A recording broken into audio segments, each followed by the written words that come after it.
સુરતના કાપોદ્રા વિસ્તારમાં રચના BRTS road પર વિશાળ ભૂવો પડતા ભારે અફરાતફરી મચી ગઈ હતી। ભૂવામાં બીઆરટીએસ બસના પાછળના ટાયર ખૂપી જતા મોટી દુર્ઘટના ટળી હતી।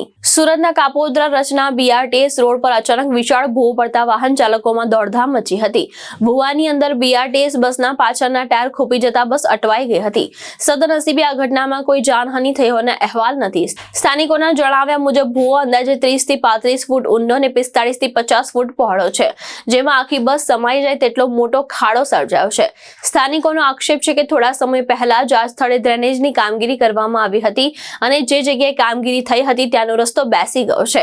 સ્થાનિકોએ વધુમાં આક્ષેપ કર્યો છે કે ઘટનાની જાણ મેયરને કરવામાં આવી હોવા છતાં તેઓ હજુ સુધી સ્થળ મુલાકાતે પહોંચ્યા નથી।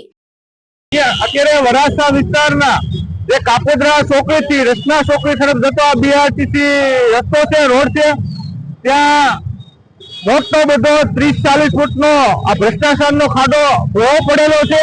તે બીઆરટીસી બસ પસાર થતી હતી તે આખી બસ ખાડામાં ઉતરી જાય એવી પોઝિશન છે। અડધો ભાગ ખાડામાં ઉતરી ગયો છે।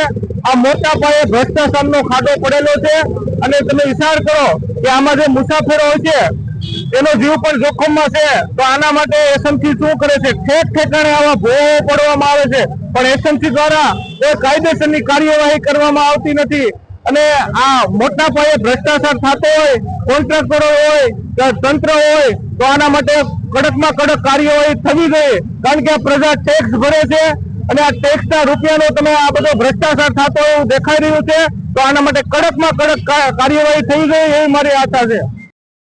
ભાવેશ ઉપાધ્યાય, દ્રષ્ટિકોણ ન્યૂઝ, સુરત।